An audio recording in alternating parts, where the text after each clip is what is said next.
Do you know what time it is? It's supernatural story time. And if you're easily scared, and even if you're not, there's only one thing left to do.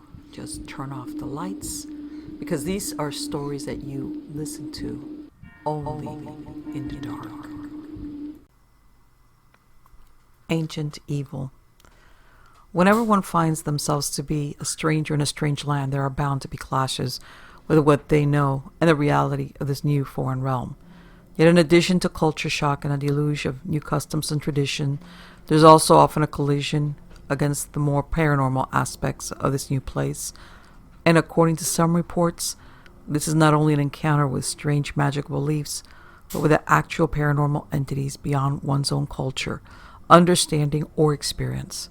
One place where this seems to have happened is in the Middle East, where soldiers far from home, fighting in an alien environment and culture, have allegedly on occasion come face to face with actual manifestations of one of the most ancient and persistent supernatural beings of Middle Eastern lore, creating strange and baffling encounters between the modern Western world and the unique supernatural denizens of the East.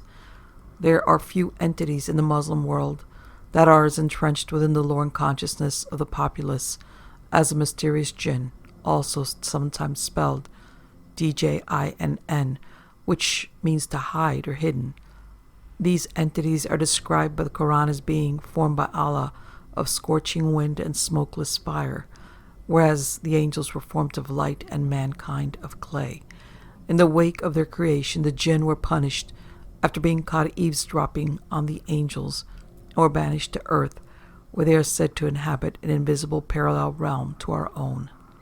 Many kinds of Jinn are said to exist, including shapeshifters, winged entities appearing as smoke called the Ifrit, seagoing Jinn called the Marid, and the graveyard-dwelling ravenous and man-eating Ghoul, among others, with a wide variety of powers ranging from shape-shifting, invisibility, fortune-telling, telepathy, flight, and teleportation, all the way up to the wish-granting powers often associated with the Western version of the genie.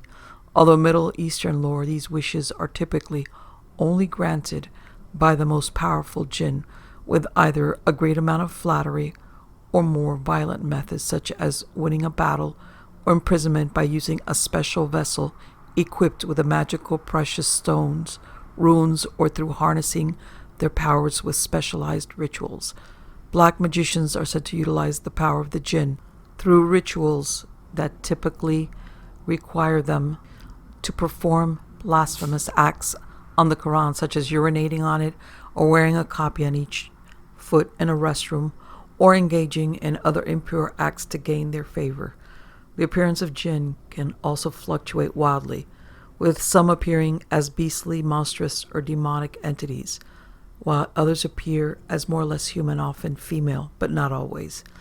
While there are both good and bad Jinn, for the most part the Jinn are said to be generally mischievous, engaging in all sorts of troublesome or even downright evil behavior. One favorite trick is said to be to take the form of whatever is most likely to distract someone in order to lead them astray. They are also known to lie, deceive, or manipulate humans, and to even possess them on occasion. Indeed, many cases of what those in the West would call demonic possession are more often than not blamed on the Jinn in the Muslim world. Jinn can also hold the power of suggestion over human beings, causing them to do bad deeds or even driving them mad or to suicide, with it sometimes claimed that suicide bombers had Jinn whispering into their ears. In fact, it is said that every person has a genie that follows them around at all times, with the main purpose of trying to lead us astray or corrupt us, and becoming free to roam the earth when the person they are bound to dies.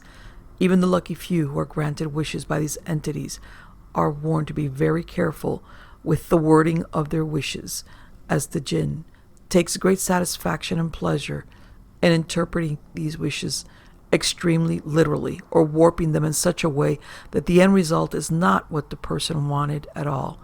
While this may all sound like pure religious legend and folklore, many Muslims, especially the less educated or those from rural areas, strongly believe that the Jinn are real. Indeed, all manner of paranormal phenomena, such as ghosts, fairies, demons, alien encounters, and even strange creatures or cryptids such as the Yeti, are often attributed to being the Djinn in disguise. Sightings and encounters with them are common, and there are unfortunately many cases of actual murders, executions, or lynchings instigated because of this belief in their existence, not unlike the witch hunts of old. One such incident happened in the Kikandwa district of central Uganda, where the Muslim populace became convinced that a genie was going around terrorizing people and raping women. One day, a disheveled woman emerged from the wilderness and was immediately attacked by locals who thought that she was the genie in disguise. She was beaten to within an inch of her life, and even the police joined in the assault, shooting her dead. The woman turned out to be a distraught villager who had been desperately searching for her missing husband. But to those who had killed her, she was a genie. There's also the previously mentioned use of black magic, using the power of Djinn, which is highly illegal by Muslim law and will bring swift execution, usually without any sort of trial. In fact, there's a shocking number of people executed for the crime of consorting with the Djinn every year right up to the present. While considering the deep cultural connections to the Djinn in Muslim countries, it might be tempting to take this as all mere superstition, but Westerners have also had rather spooky alleged encounters with what appear to be Djinn as well, and a good source of such tales is the military presence in the Middle East. It seems that there are numerous military personnel who claim to have had rather bizarre encounters with what seem to have been perhaps actual Djinn, which have appeared to the witnesses to be far more than mere folklore and legend. One such report comes from June of 2003 from a soldier who had been stationed in Mosul, Iraq, with the United States Army in the infantry with the 101st Airborne. According to the witness, at the time of the incident, he had just been involved in helping to suppress a riot that had broken out with locals unhappy with the corrupt local police. In order to protect the police, squads were deployed to various police stations 24/7 for their protection, and the witness happened to be in one of these squads one evening, keeping watch on a 3-story police building located in a cramped section of town, zigzagged by narrow roads barely wide enough to drive through. The witness described what happened on his watch thus. Myself and 2 other guys from my squad were sitting on the balcony of the 2nd floor of the station, pulling security on our shift. It was sometime in the night. If I had to guess, I would say it was sometime around 02:30 hours.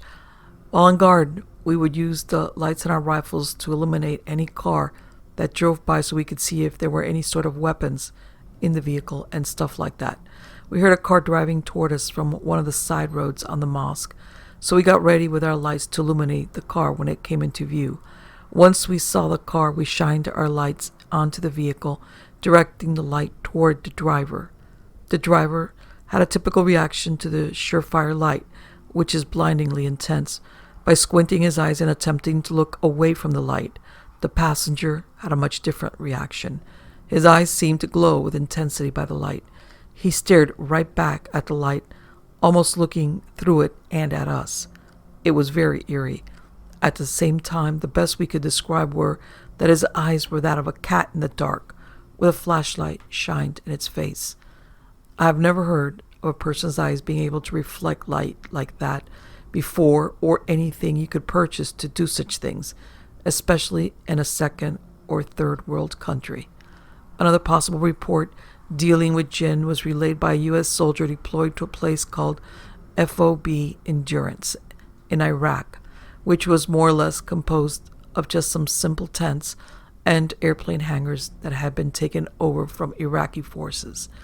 One feature of the camp was a sturdy concrete bunker that was fully equipped with metal blast doors. At some point during the deployment, the witness started a relationship with a female soldier, and they chose the bunker to have their private meetings because it was secure, with only one way out or in. And there was also the fact that since the camp's noise generator was situated just outside, they could immediately hear if anyone opened the blast doors. However, the bunker trips would not last long after the 2 had a very strange encounter there. The witnesses explained. Here's what stopped the bunker trips.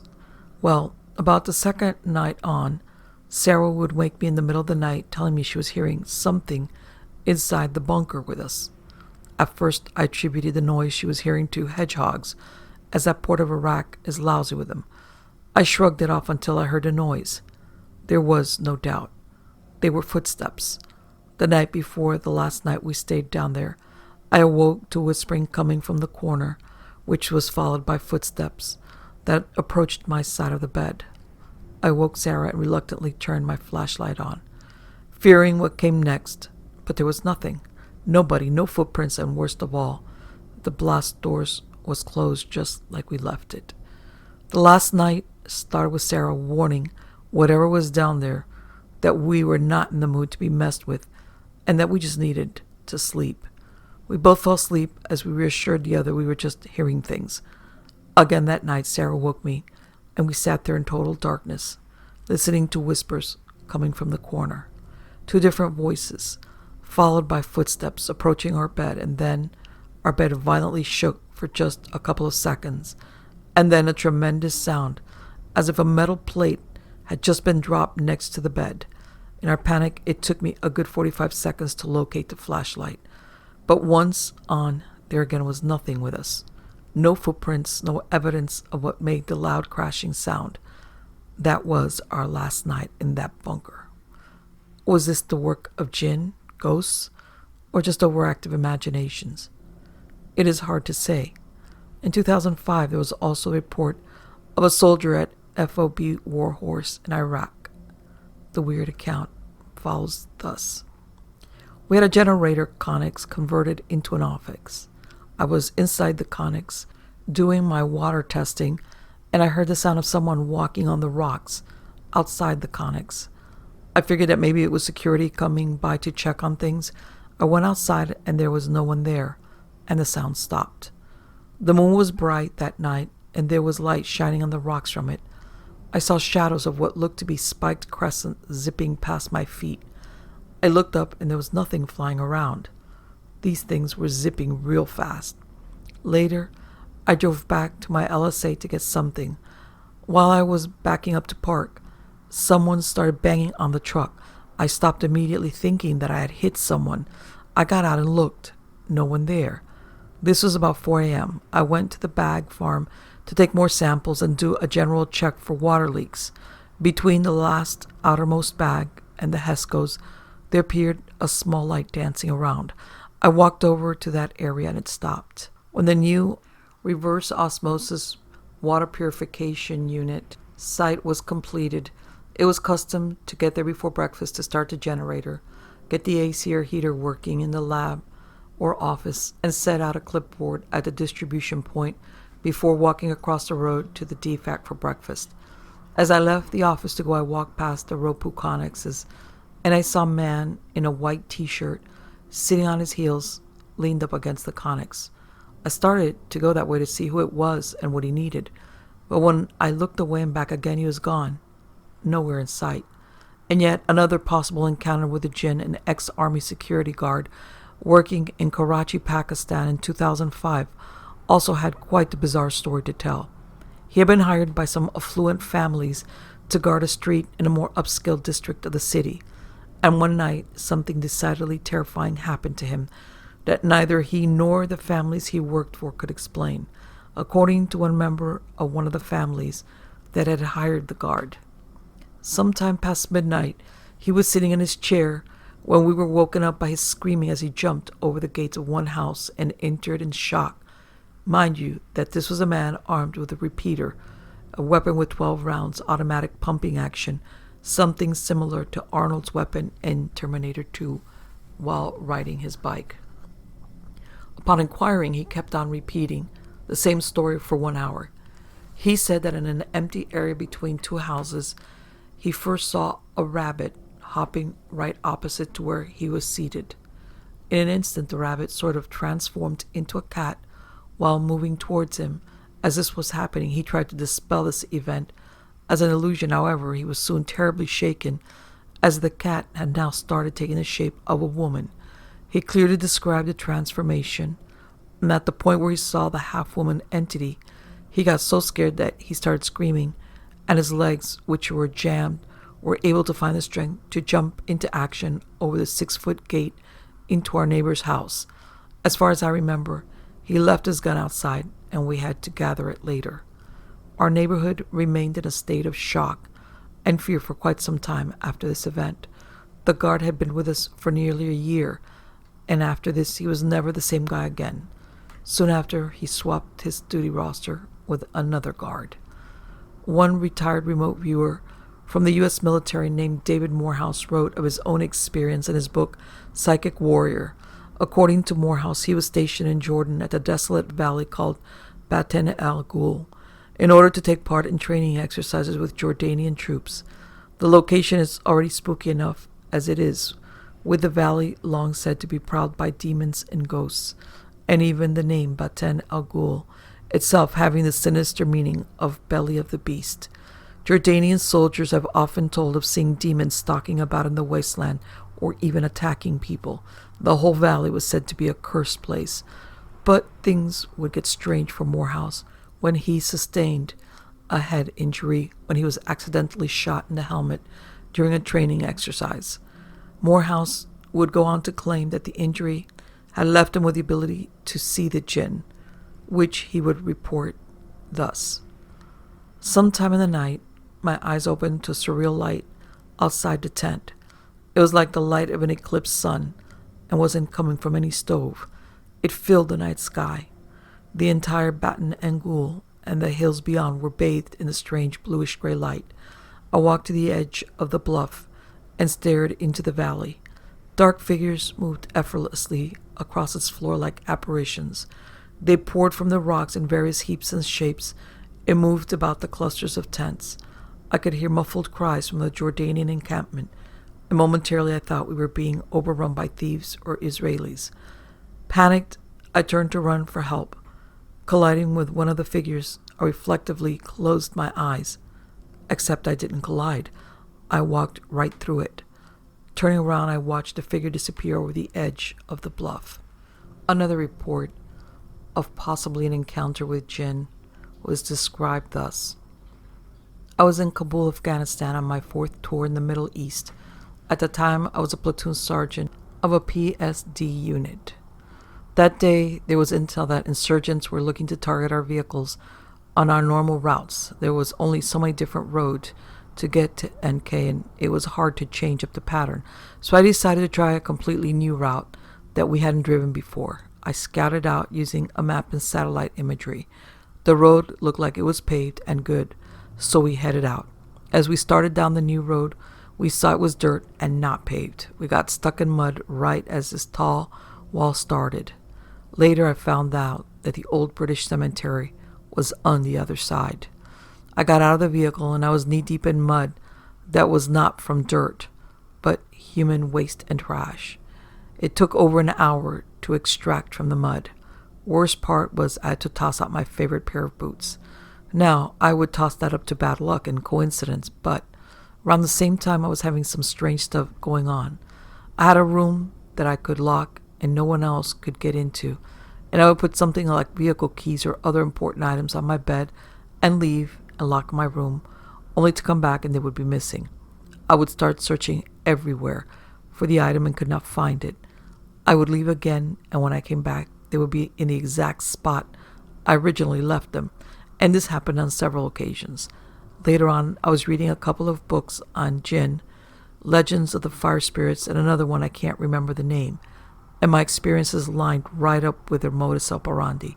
They like playing pranks and taking things from people, and have a strong attraction and appear near human waste. Are the Djinn real? Are they the actual entities that are described in Muslim lore or something else?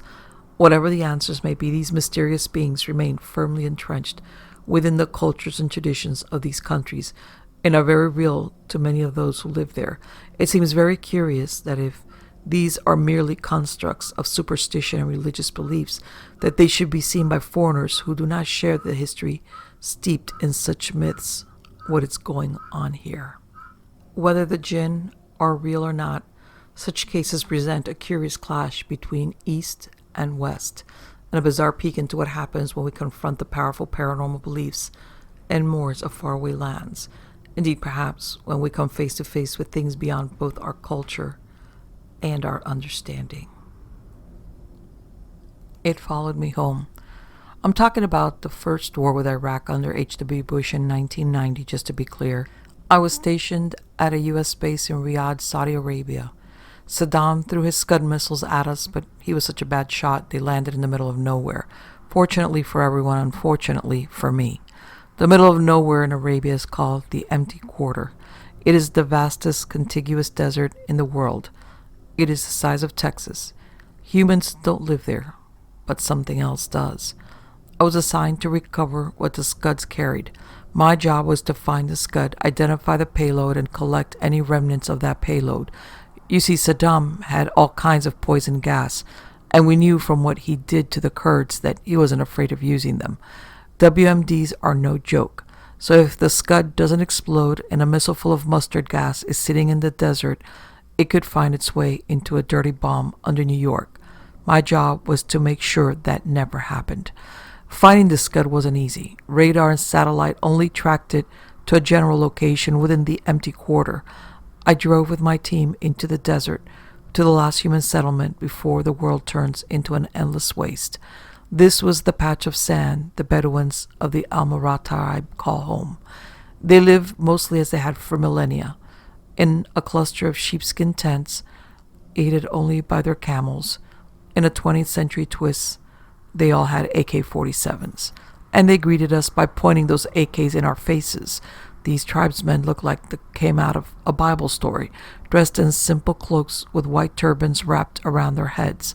Their sheik was slightly fancier, a heavy-set man of about 60. He wore the typical red and white Saudi headdress. His beard was dyed red, and he walked with a plain wooden cane. "Peace be upon you, O sheik," I said in my best Arabic. I'm good with languages and picked it up after taking a few classes and conversing with allied Arab soldiers. We come with the peace and the blessings of God. So we unloaded the boxes of rice, bread, and canned supermarket goods that nomadic hunters don't get to eat. These were treats to them, and their trust would help us to get the Scud. We talked within the hospitality of the sheik's tent. Floor cushions embroidered with red and black stripes stretched across the inside. He served us rich Arabic coffee that makes an Italian espresso taste like baby milk. "You are looking for the missile. We all saw it," the sheik said. "Did it explode?" I asked. "It happened at night." The sheik gulped his coffee. "The ground did not shake, and the horizon did not light up with fire." "Can you tell us exactly where it fell?" "Yes, but you cannot go there." "We can go anywhere, even if it's in a mountain. We'll fly up with a chopper." "You cannot go there because it is forbidden." The sheik arose and walked out of the tent. I followed him to a well. The little Bedouin boys were playing tag around it. There was something odd about their faces, about their eyes. I only got a glance, but I swear they had no pupils. The sheik told them to go home, and they ran off. "These are the lands of the Al-Mara," said the sheik, "and have been for thousands of years. But those lands—" He stared down into the depths of the well. I peered down with him. The chasm seemed endless. "Well, whose lands are they?" I asked. "They belong to a different tribe." He tapped his cane against the ground. "A tribe of the Djinn." The sheikh explained the details to me. God created man out of clay and the Djinn out of smoke. The two creations live in separate dimensions here on this earth, but there are places where these dimensions cross. In the Empty Quarter, there is one such place, but that's not all. There are many tribes of Djinn. Some are good, some are wicked. In the Empty Quarter lives such a wicked tribe of Djinn that God forbade them from ever leaving. There is one loophole, though. Those Djinn are imprisoned there, and they all want to leave, the sheik said, but God has forbidden them from leaving. There is only one way they can get out, and that is from within a human body. I wish I'd listened to the old man, but I wasn't interested in cautionary tales for Bedouin children. I bribed one of the young men of the tribe with a 500 rial note worth about $130, and he told me what we needed to know. The operation went perfectly. I didn't notice anything strange about the patch of sand where the unexploded Scud lay. We recovered the Scud's 6-ton payload in a truck and were back in Riyadh by evening the next day. After that assignment, I was sent to Kuwait as part of the Liberation Force. Saddam rained Scuds on us all day, but none of them hit. It was an easy win for good old Uncle Sam, and when the war was over, I came home like everyone else. Some came home in body bags, others with PTSD, and some came home just fine. I thought I was the latter, but I came home with a Djinn that wants to kill me. The day I came home was the happiest in my life. My 6-year-old Daniel had grown up so much. He jumped into my arms while my wife Angela hugged us both. For now, Uncle Sam was done defending the world, so I could be with my family. The next day we barbecued steaks in the backyard, and I bought my son a trampoline. "Don't jump too high, or an eagle will snatch you," I told him. Daniel laughed it off. He was already too old for such bullshit. Angela made us delicious lemonade, and later that night, we all lay in the grass and gazed at the stars. "That one is called Al Ghul," I said, pointing at a bright star in the Perseus constellation. "It's Arabic for demon." I pretended like I was a demon, grabbed my son and tickled him. I can't describe how good it felt to enjoy the mundane with my family. "You know Arabic, Daddy?" Daniel asked. At that age, sons are so impressed with their fathers. "I do. And if you ever meet an Arab, you should say to them, Assalamu alaikum." "Assalam alaikum? What's that mean, Daddy?" "It means peace be upon you."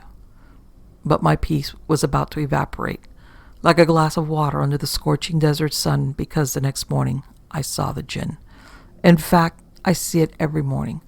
I can only see it in the moments between sleep and wakefulness, when my body's paralyzed, a pitch-black creature as if covered in soot. It's so tall the ceiling forces it to bend its back at a right angle, so that its head is right over my bed. Its face looks strangely human, but its eyes have no pupils, like those little Bedouin boys playing around the well. It says to me in Arabic, "Today you will die, today you will die, today you will die." It repeats this incantation until I wake up, and when I do, I spend each day trying not to die. The Djinn itself cannot kill me, it can only affect me. Sometimes when I'm driving, it will conjure this fog into my head and body that makes everything so heavy that I want nothing more than to sleep. I've been in 3 car crashes in the last 26 years and spent weeks in the hospital as a result, but I'm still alive. Last month I was chopping vegetables with a kitchen knife, and it told me there was a treasure in my wrist, a magic whistle, and if I got it out and blew on it, Angela and Daniel would come back to life. When the EMTs found me passed out with my wrist mangled, of course they thought it was a suicide attempt. How typical for a veteran to try to kill himself. The month of therapy paid for with your tax dollars didn't cure me of the Djinn. I've called every kind of exorcist, Islamic, Catholic, Jewish, hell, even Zoroastrian. They've performed every kind of exorcism. The Djinn is not affected at all. I realize now what that old sheikh called Djinn may be something else, because these creatures surely were not created by God. Truth be told, I don't even know if I believe in God, but I know I believe in the devil. Call me a stereotype, but I like guns. I had a Mosin Nagant, an old Russian World War II rifle that I kept locked in a gun cabinet. Target practice with the old beast was one of the few things that took the edge off of life. About a year after I returned from war, I was cleaning the bore of the gun in my kitchen while my wife and son bounced on the trampoline in the yard. The Djinn told me to look in the sky. There was a Scud coming, a rocket flying through the heavens. The whine of the Scud pierced the air and boomed through my ears. I knew unless I shot it down, the explosion and payload of mustard gas would kill everyone in sight, my family included. I assembled and loaded my gun, rushed into the yard, and shot at the Scud in the sky. That was the only time I'd heard the Djinn laugh, like the broken notes of a piano. Daniel lay spread out on the trampoline with a bullet hole in his head from my Mosin Nagant. The sky was clear, and my wife's shriek replaced the booming of the Scud. Angela hung herself 12 days later.